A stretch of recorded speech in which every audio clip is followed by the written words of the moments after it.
Bonjour à tous, j'espère que vous allez bien. Aujourd'hui on se retrouve pour une nouvelle vidéo, c'est assez particulier puisque c'est la première fois déjà de ma vie que je sors deux vidéos sur la même semaine sur la chaîne YouTube. Cette vidéo fait office un petit peu de suite indirecte de la vidéo que vous avez vue en début de semaine justement par rapport à Skeleton Crew. Aujourd'hui dans cette vidéo en fait je vais tout simplement vous exposer mon avis de ce pourquoi Lucasfilm continuera de faire flop les séries Star Wars s'il continue comme ça. Parce que n'ayons pas peur des termes, Skeleton Crew est un flop commercial puissant et vraiment c'est extrêmement dommage. Je vais prendre l'exemple aussi de Andor, qui pourtant est pour moi la meilleure série à ce jour faite sur Star Wars. Eh bien ça aussi ça a été un flop. Ça a été un flop commercial aussi. On remarque vraiment que dernièrement Lucasfilm ça enchaîne en termes commercial les flops. La vidéo va un peu se présenter sous la forme de podcast, je vais surtout énormément parler, je vous mens pas, je vais vous exposer mon avis, etc.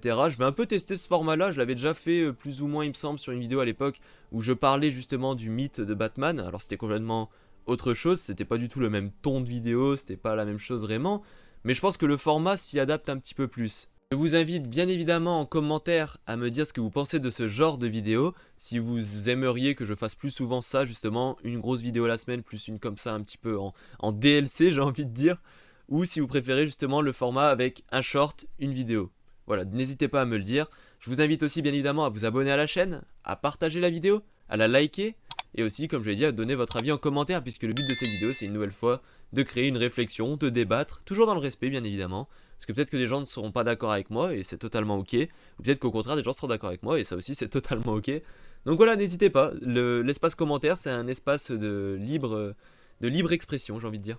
Donc pour moi, premier symptôme de ce pourquoi Lucasfilm fera tout le temps flop ses séries dans cette voie actuelle. C'est que Lucasfilm ne sait pas ce que les gens veulent. Ils ne connaissent pas leur communauté, on dirait qu'ils n'ont rien appris parce qu'ils avaient commencé à faire vraiment des séries qui avaient marché commercialement. Je vais prendre l'exemple avec The Mandalorian. Même The Book of Boba Fett, qui pourtant est un flop en termes de critique, n'a pas fait des si mauvais scores en termes de commercial. Obi-Wan Kenobi, c'est plus ou moins le même schéma. The Acolyte.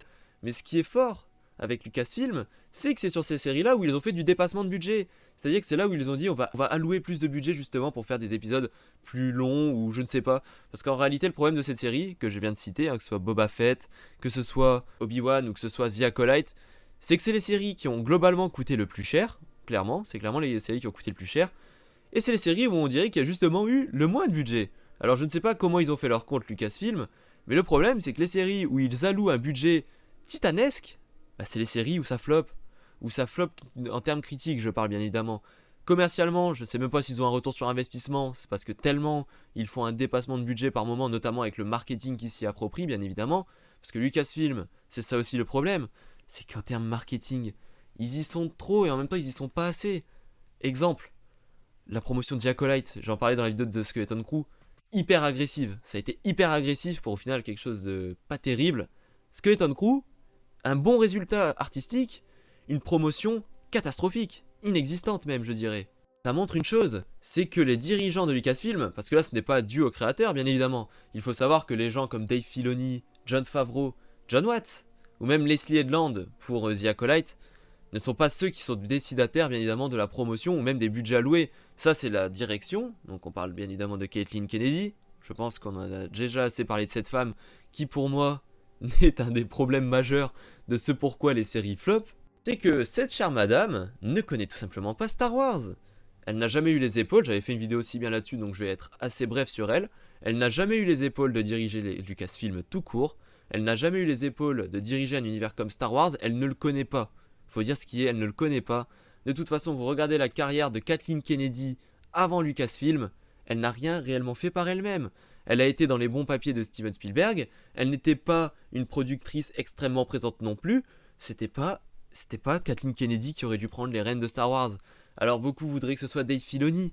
Malheureusement, je ne sais pas si Dave Filoni aurait les notions, alors après je veux pas le sous-estimer ou l'insulter, mais je ne sais pas si Dave Filoni serait capable de gérer des budgets, tout ce genre de choses. Artistiquement, je pense qu'on aurait une voix au moins claire, qu'on aime Filoni ou non, parce que c'est vrai que beaucoup lui reprochent de faire un petit peu du forcing avec son propre univers, mais au moins Dave Filoni, vous avez un cap, vous savez où vous allez et où il veut aller.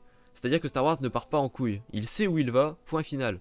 Moi je préfère une saga qui sait où elle va, quitte à prendre des mauvaises décisions par moment, ça arrive, mais au moins on sait où ça va. Et là le problème c'est que Kathleen Kennedy elle n'a aucune idée de ce qu'elle fait. Elle ne sait pas du tout, la preuve en est le budget alloué à The Acolyte qui est complètement dépassé, La série, elle avait déjà coûté plus de 200 millions. Ils ont réussi à aller au-delà. Et pourtant, on a des décors qui sont dégueulasses par moments. C'est complètement lunaire en fait. C'est vraiment lunaire. Andorre avait eu un gros budget aussi. Mais regardez la différence. Regardez la différence, s'il vous plaît, des environnements. Rien que des environnements. Si on prend juste le décor, regardez les différences. Regardez la différence entre la série Obi-Wan, voilà, qui était quand même une des séries, je pense, les plus attendues, si ce n'est la plus attendue de toutes les séries qui a été faite. Regardez la différence qualitative des décors avec celle de Skeleton Crew, qui était pourtant une série plus ou moins Skeleton Crew, comme je l'ai dit, qui était une série un peu casse-gueule. On savait pas trop, peut-être que ça allait être un énorme flop, peut-être que ça allait être un énorme succès, peut-être que voilà. Pourtant, il y a quand même des deltas qui sont exceptionnels. Pour moi, ça montre que Lucasfilm et la direction ne savent pas où ils vont. En termes de lore, ils ne savent pas où ils vont. Et le problème, c'est que pour moi, les séries, à la base, pour moi, ça devrait être justement destiné aux fans, plus aux personnes justement qui sont à fond dans l'univers. Qu'un des problèmes majeurs de ce pourquoi les séries ne marchent pas, c'est qu'elles ont pris la place des films. Pour moi, la timeline du grand public, c'est les films. Ça devrait être ce qui se passe au cinéma, pas sur Disney+. Parce que maintenant, les gens vont reprocher à des séries, je vais prendre l'exemple avec Skeleton Crew, les gens reprochent à Skeleton Crew d'être une série qui, entre guillemets, ne sert à rien dans la timeline officielle. Mais justement, ça devrait être un petit peu l'objectif de ces séries-là, je trouve. Les séries, ça devait être justement ce qu'on ne peut pas développer au grand écran. On l'adapte en série pour les personnes qui sont vraiment fans. Parce qu'une personne vraiment fan de Star Wars va voir Skeleton Crew et va être contente parce qu'elle va découvrir des nouvelles choses, du nouveau lore, comme je l'ai dit, des nouveaux paysages. Et on va découvrir des personnages qui, dans un film, honnêtement, Skeleton Crew, je l'aurais pas vu s'inscrire dans une timeline des Star Wars 1, 2, 3, 4, 5, 6, 7, 8, 9, etc. Bref, j'aurais pas vu pouvoir s'inscrire même en tant que spin-off. Mais en tant que série, c'était justement le compromis parfait. Sauf que maintenant, les séries, ayant pris la place des films, finalement, dans la tête du spectateur, finalement, eh bien, elles sont jugées comme telles. Donc au final, des séries qui devraient être des, entre guillemets, qui devraient être clairement, finalement, de l'univers étendu de Star Wars, se transforment à être la chronologie officielle. The Mandalorian, si ça avait été bien géré, ça doit rester sur le petit écran. Ça doit rester sur le petit écran et on doit avoir justement que du petit écran tout autour de ce personnage. Alors, oui, il a pris en popularité. Oui, il est aussi populaire que certains personnages des films. Mais franchement, là même en termes de timeline, j'y pense chronologique, si on prend que les films, ça va être bizarre. On va se retrouver avec la trilogie originale, avec la prélogie, les spin-offs, qui eux ont clairement leur place. La postlogie, qui même si je la trouve mauvaise, a sa place. C'est assez logique qu'elle soit là. Mais d'un coup, on va passer à Star Wars The Mandalorian and Grogu. Vous voyez ce que je veux dire? Ça fait bizarre, non? Ça fait un peu bizarre d'inscrire tout ça dans une saga principale. Je sais pas si vous voyez ce que je veux dire. Je vais prendre un exemple. Le film de James Mangold qui devrait arriver, Dawn of the Jedi, ça pourrait s'y inscrire pour la simple et unique raison que ça se passe plusieurs années, plusieurs millénaires avant ce qu'on a déjà vu en termes de films. Donc ça pourrait clairement s'inscrire dans la continuité. Je vais prendre l'exemple aussi, la série Obi-Wan. Jamais ça ne doit devenir une série, ça. Ça aurait pu être justement un spin-off. Ça aurait pu être un spin-off et je pense que ça aurait été beaucoup mieux parce que la série, en réalité, on sent avec des filers qu'elle a été étendue un maximum pour faire en sorte de faire ces 8 épisodes. Alors que honnêtement, je pense que l'aventure de Obi-Wan, elle aurait pu se régler en 2h30. Alors maintenant, ce qui est fait est fait, bien évidemment, mais je pense que le fait que les séries aient un peu remplacé dans la tête des gens les films, ça joue en défaveur. Parce que forcément, on attend beaucoup plus d'un film Star Wars que d'une série Star Wars. Et comme je l'ai dit, le grand public, initialement, il est attaché aux films, il n'est pas attaché aux séries. Et de base, les séries, d'ailleurs c'est ce qui s'était passé quand ça avait été annoncé, quand on avait eu les annonces des premières séries live action, et c'est d'ailleurs le cas même avec les séries animées, vous regardez The Clone Wars ou Clone Wars, c'est l'univers étendu de base. De base, c'est censé être là pour étendre l'univers Star Wars, c'est pas censé être là pour être la chronologie principale de l'univers. Donc je pense que oui, le fait que les séries aient pris la place des films dans la tête des spectateurs, ça les dessert complètement. Donc si je fais un résumé déjà, en même pas 10 minutes, je vous ai déjà sorti le fait que les budgets sont hyper mal alloués, les périodes de diffusion sont catastrophiques, on sent que certaines séries sont complètement allongées artificiellement et ça donne des épisodes complètement inégaux, que ce soit en termes de qualité ou de temps. Autant pour le Skeleton Crew justement, je trouve que les épisodes certes ont une inégalité temporelle, c'est-à-dire qu'on passe de 29 minutes à 40 minutes, mais la qualité reste là. Mais sur certaines séries, je vais prendre l'exemple de Obi-Wan, d'un épisode à l'autre ça varie quoi. Ça varie complètement. Même Ahsoka, j'ai adoré la série, pour moi elle est vraiment géniale. Mais c'est vrai qu'il y a un certain épisode filer et je ne saurais plus dire c'est lequel d'épisode, mais on sent qu'il a été là juste pour rallonger un petit peu la durée et ça je trouve ça hyper dommage. Mais voilà, la mauvaise allocution des budgets, l'élargissement artificiel des séries, le fait que les séries aient pris la place des films, que maintenant Lucasfilm ne sait même plus ce qu'ils font. Ils ne savent plus ce qu'ils font, Mandalorian et Grogu ça va sortir sur le grand écran, mais Combien de personnes vont aller voir le film sans avoir vu la série et ne vont rien comprendre à ce qui va se passer? Et c'est pareil, la suite, à la limite, Ahsoka, je vais prendre la série Ahsoka justement. Ça aurait pu être adapté en film, parce que derrière Dave Filoni, il veut faire un film Heir to the Empire. Et bien justement, ça aurait dû être un film. Ça n'aurait pas dû être une série, et ça ne peut pas... Pour moi, vraiment, cette transition à chaque fois série-film, elle va desservir Lucasfilm, plus qu'autre chose. Et le problème, c'est qu'on sort trop de séries, il y a trop de séries. Pourtant, je suis fan de Star Wars, moi, plus il y a de contenu, plus je suis content. Mais le problème, c'est que s'il me ferait... Je vais prendre l'exemple, il sortirait 3 séries annuelles. Mais les 3 séries, ce serait une qualité exceptionnelle. Je dis oui, je signe, direct. Le problème, c'est que là, force est de constater que plus ils sortent des séries, plus c'est inégal en termes de qualité aussi. On passe de séries comme Andor qui sont extrêmement, extrêmement bonnes, qui sont vraiment exceptionnelles. D'un coup, on passe sur The Acolyte, qui, voilà. Après, on revient sur Skeleton Crew, qui est très bonne. Mais vous voyez, c'est pas normal. On fait des hauts et des bas, des hauts et des bas. Et pour moi, c'est symptomatique d'une compagnie qui ne sait pas où elle va. Et comme je l'ai dit, et c'est pour reprendre un peu la phrase d'un politique, j'ai envie de dire, il faudrait un cap clair. Il faut un cap clair pour Star Wars. Ce n'est pas possible. Kathleen Kennedy ne sait pas ce qu'elle fait, Pablo Hidalgo, Lore ne sait pas ce qu'il fait non plus. De toute façon, celui c'est le roi des guignols. Je suis désolé de l'insulter comme ça, mais je trouve que c'est un guignol. Dès que des fans ont réagi, je vais prendre l'exemple de côté américain, on avait Star Wars, il me semble c'est Star Wars Theory, hein, c'est ça son nom, qui avait réagi à l'époque à l'épisode de Obi-Wan avec Anakin qui revient justement à la place de Vador et qui est là, il y a cette fameuse scène finale où Obi-Wan et Anakin se parlent et se disent voilà, c'est pas toi qui as tué Anakin. Star Wars Theory, il était en larmes. Pablo Hidalgo qui fait un tweet du style oh mais qu'est-ce que c'est chialeuse, enfin je sais plus ce qu'il avait dit, il avait fait un tweet de fou furieux où il se foutait de sa gueule globalement. Alors qu'il est censé être quand même le mec qui gère le lore, qui fait en sorte que le lore soit cohérent. On se rend pas compte. On a des gens en interne à Lucasfilm qui gèrent cette timeline, qui se moquent des fans ouvertement. Et en plus Star Wars Theory pour le coup. Alors je suis pas d'accord avec ce gars généralement sur ses avis Star Wars, je vais être honnête parce que je trouve que des fois il est beaucoup trop limité dans ce qu'il dit. C'est mon avis. Voilà, après je le connais pas personnellement donc je juge vraiment sur le contenu. Mais le type a quand même fait un fan film Vador qui est exceptionnel. C'est un fan, je le rappelle, ce n'est pas un homme qui est interne à Lucasfilm et pourtant son fan film Vador qui doit durer un quart d'heure dans mes souvenirs, déjà il lui a coûté 200 000 boules, faut les sortir pour faire un fan film, mais en plus de ça, il a compris ce que les fans voulaient et ce qu'attendaient les fans.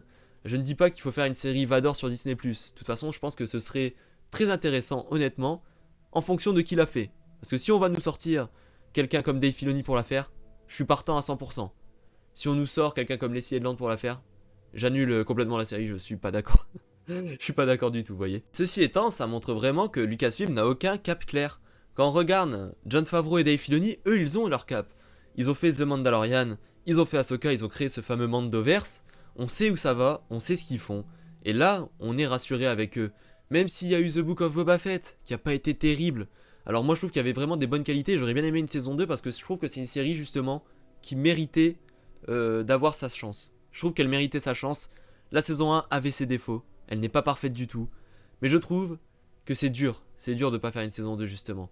Je trouve que ça aurait été intéressant. Après c'est mon avis encore une fois. Mais vous regardez, leur univers, on sait où ils vont. Le reste, c'est éparpillé, on sait pas trop. Skeleton Crew, ça pourrait suivre sa propre voie. John Watts pourrait très bien développer un univers avec les pirates, ce serait très cool d'ailleurs. Un ensemble de séries. John Watts, voilà, comme je le disais dans la série, la vidéo pardon, sur Skeleton Crew, c'est un créateur qui de base ne m'avait pas fait grande impression avec le MCU. Et quand j'ai vu Skeleton Crew, j'ai vu que oui, sa passion elle était là. Il a la passion de Star Wars, c'est quelqu'un qui aime Star Wars et qui veut faire du Star Wars. Donnez-lui l'occasion de faire du Star Wars. Pas sur le grand écran, parce que si on est toujours frileux à l'idée de lui donner un gros projet, ce que je pourrais comprendre totalement, mais donnez-lui le petit écran. Franchement, ce gars, donnez-lui l'univers des pirates, laissez-le développer John Nana Woods, laissez-lui développer justement tout ce côté cartel ou pirate que peut avoir la galaxie à cette époque, justement, post-trilogie originale. Je trouve que c'est hyper intéressant, ça, par exemple, de le laisser sur le petit écran. Mais encore une fois, c'est même pas dit que ça a une suite, on sait même pas si d'ailleurs on reverra ces personnages. Mais franchement, ouais, il faudrait un cap clair pour Lucasfilm. Alors, c'est simple de critiquer à ma place, vous allez dire. Ok, je le prends. Je le prends pour moi. C'est une vidéo clairement où oui, c'est peut-être simple, moi, depuis mon poste actuellement, en train de vous faire une vidéo qui va durer je sais pas combien de temps, où je critique. Il y a peut-être des données que j'ai pas, qu'on n'a pas d'ailleurs. Je le prends pour moi. Franchement, si vous me le reprochez dans les commentaires, je vous le reprocherai pas justement de dire que je critique beaucoup sans donner de solution. Alors après, c'est vrai que là j'étais un peu dans la période où j'ai tout démonté juste avant. Je vais quand même dire que j'ai de l'espoir pour la suite, parce que déjà je reste un fan de Star Wars, forcément j'ai de l'espoir. Mais les rumeurs qui ont été dernièrement mises en avant me titillent un petit peu, et dans le bon sens du terme. Je vais prendre l'exemple de Cal Kestis. On sait que ce personnage est extrêmement apprécié par les fans, donc actuellement c'est le héros de la série Star Wars Jedi, qui sort sur PlayStation, Xbox, etc. En fait c'est sur les jeux vidéo bien évidemment. On sait qu'il risque d'être porté au petit écran avec Cameron Monaghan. Et ça c'est exceptionnel parce que Cameron Monaghan c'est un super acteur, vous pouvez l'avoir vu notamment dans Gotham. Un excellent acteur, un excellent personnage aussi. S'il venait à être porté, voyez sur Disney+, ce serait cohérent. Parce que c'est un personnage qui est de l'univers étendu. C'est un personnage qui, honnêtement, si on fait un film sur lui, là comme ça ne pourrait pas pour moi arriver dans la timeline des films finalement. Mais il pourrait clairement rentrer dans l'univers étendu Star Wars sans problème. Et je pense qu'il volerait la vedette à pas mal de personnages justement déjà actuellement dans l'univers. S'il devait venir à apparaître sur le grand écran, il le pourrait par exemple dans Heir to the Empire. Alors après, il faut voir bien évidemment, ça dépend de beaucoup de choses, ça dépend de comment son personnage va évoluer déjà dans le dernier Star Wars de Jedi, comment aussi on va présenter la chose s'il vient en live action, est-ce que c'est pour faire des flashbacks, continuer l'histoire de son personnage, on sait pas trop, c'est que des rumeurs bien évidemment. Mais Cal Kestis, pour moi, ce serait un ajout majeur à cet univers du petit écran. Et il ferait du bien. Parce que c'est un personnage qui peut être sur le petit comme le grand écran. Il ne peut pas avoir un film qui lui est dédié au grand écran. Parce que voilà, comme je l'ai dit, c'est un personnage de l'univers étendu. Mais il pourrait petit à petit arriver sur le grand écran. Et on ne sait pas comment ça va se dérouler. On ne sait pas trop, comme je l'ai dit. J'ai des bons espoirs. Voilà, c'est un peu mon esprit naïf de fan, je pense peut-être. Mais j'ai des bons espoirs concernant ce personnage. Et sur l'apport qu'il peut avoir justement pour Star Wars, parce que c'est vrai qu'il y a aussi ceux qui regardent que les films, il y a ceux qui regardent que le contenu, j'ai envie de dire cinématographique, c'est-à-dire les films, les séries, et ceux qui oublient un petit peu les jeux vidéo ne comprendraient peut-être pas sur le coup. Alors, clairement, ce qu'il faut faire, c'est petit à petit l'intégrer dans des séries, peut-être même pas lui donner une série à son nom directement, mais vous voyez, l'intégrer un petit peu, etc. Faire en sorte que les gens commencent à se familiariser avec lui, et je pense que le personnage étant extrêmement attachant déjà dans les jeux, l'acteur étant extrêmement bon, je pense vraiment qu'on peut avoir quelque chose de très intéressant avec ce personnage. Pour moi, il faudrait de plus en plus utiliser pour Lucasfilm les jeux vidéo comme un vrai support. Comme un support pour créer ensuite du cinéma avec. Je vais prendre un exemple, à l'époque, quand il y avait KOTOR, combien de personnes, et même encore maintenant, fantasment de voir Revan en grand écran ou même... Parce que Revan, lui, clairement, je pense que c'est vraiment un des personnages de jeux vidéo de Star Wars qui a, entre guillemets, le pass pour directement arriver sur le grand écran. Puisque ça se passe plusieurs millénaires avant la saga actuelle, on pourrait clairement développer une nouvelle trilogie, une nouvelle saga avec lui, que ce serait pas choquant. Ça entraverait pas la chronologie ni rien, ce serait nickel. Et en plus avec le film Dawn of the Jedi de James Mangold, vraiment là, on créerait un univers cohérent en termes de film.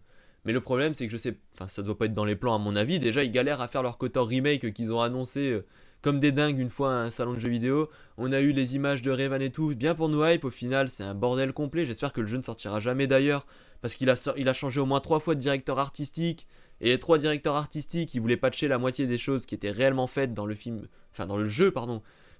Je me vois déjà un petit peu trop dans le futur, je pense. Mais dans le jeu KOTOR, ils voulaient le rendre plus doux, ils voulaient changer certaines choses, faire en sorte que Revan soit comme ci, soit comme ça.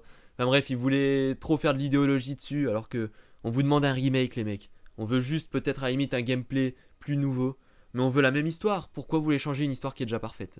C'est ça le problème.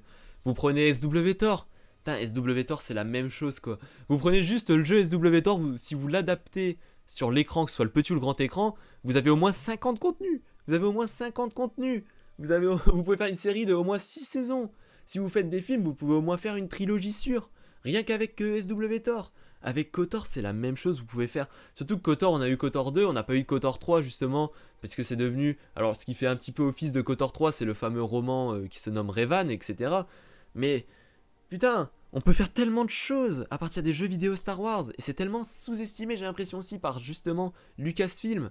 Et comme je l'ai dit, les jeux vidéo, au même titre que les séries, au même titre que les comics, bah, font partie de l'univers étendu. Et c'est pour ça que les séries, que les comics et que les jeux vidéo puissent se rejoindre, c'est-à-dire que des personnages, par exemple, je vais prendre le Docteur Aphra, demain on voit le Docteur Aphra dans une série Star Wars, bah ce serait pas choquant et même pas réellement critiquable, parce qu'en réalité ça fait partie de l'univers étendu. Par contre demain évidemment, on passe de Dr Aphra, on la voit dans un film, tout de suite on lui fait un film, je veux dire à son effigie, c'est-à-dire un film vraiment sur elle, là je comprendrais les critiques, ce serait bizarre, les gens ne comprendraient pas, etc.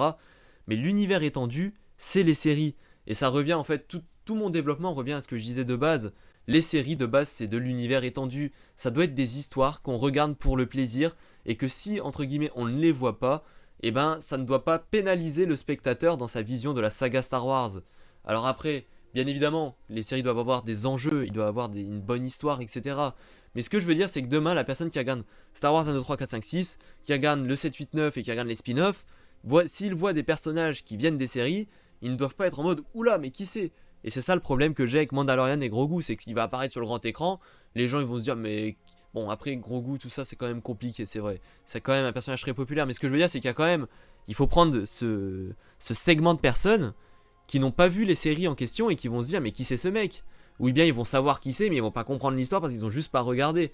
Vous me direz, c'est de leur faute. Et je suis d'accord. Clairement, je suis d'accord. Mais si on se place d'un point de vue complètement commercial, bah, c'est complètement suicidaire un petit peu à la place de Lucasfilm ce qu'ils font. Là, en plus, la dernière saison de Mandalorian était franchement bof. Donc c'est-à-dire qu'il y en a certains qui vont même pas aller voir le film parce qu'ils ont perdu la hype de la série. Mais en plus de ça, vous allez toucher un segment de personnes, pour la plupart, qui ne l'ont pas vu. Donc alors ça peut engendrer quoi? Ça peut engendrer des gens qui vont aller voir par curiosité. Donc si le film est vraiment bon, tant mieux, ça va faire un super effet boule de neige, les gens vont aller regarder la série. Par contre si le film est pourri, bah, ça va faire des très mauvaises critiques. Si le film est bof, les gens ils vont pas comprendre, donc ça va forcément transformer un film bof en film mauvais. Enfin bref, c'est hyper casse-gueule. Ça montre, comme je l'ai dit, et comme je le reproche dans cette vidéo, il n'y a aucun cap à Lucasfilm, ils ne savent pas du tout ce qu'ils font. C'est malheureusement en fait ceux qui savent ce qu'ils font, c'est les créateurs. Mais le problème dans une entreprise, parce que Lucasfilm reste une entreprise, c'est qu'il faut que les dirigeants et les personnes qui sont pas vraiment, enfin qui n'impactent pas le processus artistique, ils doivent avoir le cap. Ils doivent avoir le cap. Et c'est pour ça que pour moi dans les industries du cinéma, les patrons, ça doit être des personnes qui connaissent le cinéma. Ça ne peut pas être des gens comme Kathleen Kennedy. Alors je sais qu'elle a des fervents défenseurs, mais excusez-moi du terme, Kathleen Kennedy, s'il n'y avait pas eu Spielberg dans sa vie, on n'entend jamais parler de cette femme. Même comme je l'ai dit, sur les plateaux de tournage, tout ça, elle était inexistante. C'était une productrice qui ne sait même pas ce qu'elle fait. À croire qu'elle ne mettait que ses billes et puis ça s'arrêtait là. Elle n'a aucune expérience du terrain. Elle ne connaît pas le processus de création d'un film. C'est quelqu'un qui est complètement paumé. Et c'est même pas compensé par une passion quelconque de Star Wars. Il y a qu'à voir la trahison pour moi qu'elle a fait à George Lucas. On ne touchera jamais à tes personnages, on ne fera jamais telle chose. Boum, Star Wars épisode 7, Han Solo meurt. Boum, Star Wars épisode 8, Luke qui meurt comme une merde. Boum, Star Wars épisode 9, enfin bref, c'est catastrophique, le 9 avec Palpatine qui revient dans un écran déroulant. Enfin, pour moi, c'est une personne qui ne comprend rien. Qui ne comprend juste rien à Star Wars. Et d'ailleurs, la dernière trilogie, quand on regarde, je vais prendre parce que je parle du cap de Lucasfilm, malheureusement, la dernière trilogie, elle est symptomatique de ce que je reproche. Ils ne savaient pas ce qu'ils faisaient. Il y a eu Star Wars 7, Star Wars 8, ça part complètement dans l'autre sens, et Star Wars 9, ça revient dans un autre. C'est une trilogie qui n'est même pas cohérente avec elle-même. La suite des films, t'as l'impression que c'est vraiment 3 films différents, avec les mêmes personnages certes, mais il n'y a même pas une continuité. Vous prenez la trilogie originale, vous prenez la prélogie, il y a une suite, il y a un cap. Il y a un cap qui est clair, justement, ça me fait rire d'utiliser cette expression. Il y a un cap qui est clair, artistiquement, on ressent la patte de George Lucas, les décors sont magnifiques, la cohérence est là, la cohérence visuelle, même la cohérence visuelle. Entre Star Wars 7 et Star Wars 8, il y a clairement des différences, entre Star Wars 8 et Star Wars 9 aussi. Visuellement, on dirait vraiment que c'est des choses différentes. Il n'y a que des choses différentes, c'est pas développé. Et d'ailleurs, à cause de leur merde de la postlogie, là, de leur guerre d'ego entre J.J. Abrams et Rian Johnson, entre celui qui imposera le mieux sa vision, à cause de ça, on est bloqué avec les séries Disney+, qui sont en train de corriger toutes leurs conneries d'ailleurs. C'est chiant. C'est chiant, c'est-à-dire que même artistiquement, à partir de là, les séries malheureusement sont limitées. Et ça, pour le coup, je trouve que Kathleen Kennedy, là-dessus, elle a pris une bonne décision. Les séries Disney+, doivent en priorité corriger la postlogie actuelle et faire en sorte de la rendre cohérente. Parce que oui, il y a des choses qui sont pas bonnes. Alors Mandalorian, ça s'efforce d'essayer de corriger certaines choses. Skeleton Crew aussi d'ailleurs. Skeleton Crew aussi, enfin que ce soit même, peu importe, dès que la série s'est passée, en fait même The Book of Boba Fett, ça essaye de justifier les choses. Mais en même temps, le travail reste à faire, j'ai envie de dire. Ahsoka aussi, bien évidemment, même si Ahsoka, on sent que Dave Filoni, bon, il justifie plus ou moins, mais il essaye surtout de suivre sa propre voie. Bah, comme je l'ai dit, c'est Dave Filoni, quoi. Lui, il fait son histoire, on le fait pas chier, c'est comme ça. Et moi, c'est quelque chose que j'aime. Déjà, j'aime beaucoup Dave Filoni, parce que c'est un vrai passionné de Star Wars. C'est quelqu'un qui a eu la bénédiction de George Lucas aussi, qui a appris avec George Lucas. Et pour le coup, je remercie aussi Ryan Johnson, puisque c'est Ryan Johnson qui l'a aidé à faire le pas vers le live action. Donc là-dessus, Ryan, même si j'ai pas aimé ton film, je ne doute pas non plus de sa passion pour Star Wars, bien évidemment. Donc donnez-lui un projet aussi à Ryan Johnson. Donnez-lui un projet, mais avec une vraie équipe de production derrière. Avec quelqu'un qui connaît Star Wars. Et là, on parlera. Et ne laissez pas non plus forcément au scénario. Ne laissez pas non plus forcément au scénario. Mais voilà, c'était un petit peu une vidéo coup de gueule, alors elle va durer longtemps. Je vais pas beaucoup faire de montage, il y aura quelques cuts bien évidemment pour faire en sorte que la vidéo soit quand même regardable. Mais le principe de ce genre de vidéo, c'est un petit peu, voilà, je discute. En fait, je fais un peu une sorte de journal de bord. Je sais pas comment je l'appellerai cette série. Je pense que ça peut être vraiment la première série officielle de cette chaîne. Dites-moi si vous appréciez. Si je vois que vous appréciez pas, je retournerai sur un format plus classique, y a pas de souci. Cette vidéo, bien évidemment, c'est volontaire, cet aspect un petit peu de parler en continu et en fait d'exposer un petit peu mes opinions et mes sentiments par rapport. Alors là, c'est Star Wars, ça pourrait être autre chose. Dites-moi si vous aimez. Après, c'est un test. Si vous aimez pas, je pourrais le comprendre, bien évidemment. C'est des vidéos que je trouve qui sont un peu plus naturelles dans le sens où c'est pas une analyse, c'est moi-même en fait, c'est ma personne qui vous parle et qui veut tout simplement une discussion avec vous, mes abonnés, ma communauté ou même les gens qui tombent sur cette vidéo par hasard. C'est vraiment vous inviter à la discussion. C'est une forme, je sais pas, de podcast ou de journal de bord. Je sais même pas comment j'appellerai cette série si elle continue. Mais n'hésitez pas à me dire dans les commentaires si vous aimez ce genre de format. Si vous préférez que je fasse des vidéos comme ça, c'est-à-dire une vidéo comme d'hab, analyse, peut-être pas critique, mais vous voyez les vidéos que je fais habituellement, donc le mercredi. Et puis au lieu de faire un short, bah plutôt une vidéo comme ça, où certes ça va durer plus longtemps, il y aura moins de montage. Mais bon, bah c'est des vidéos, je trouve, qui peuvent être intéressantes, je pense, pour l'invitation au débat et ce genre de choses. Donc n'hésitez pas à me dire en commentaire si vous préférez le format qui était jusque-là actuel, c'est-à-dire shorts plus vidéo habituellement, ou si vous préférez un format un peu plus sous forme de double vidéo, avec une extrêmement travaillée et une, on va dire comme celle-ci, qui est plus sous la forme de longues discussions et qui est beaucoup moins travaillée du coup. Dites-moi en commentaire, n'hésitez pas à aimer cette vidéo, à vous abonner à la chaîne, à la partager comme d'habitude. Je vous invite évidemment aussi à me suivre sur les réseaux, notamment sur X. Vous avez tous mes réseaux dans la description, j'ai aussi un letterbox. Voilà, j'espère que cette vidéo vous aura plu, ce format aussi. Et je vous dis à la prochaine, c'était Louitos, salut à tous.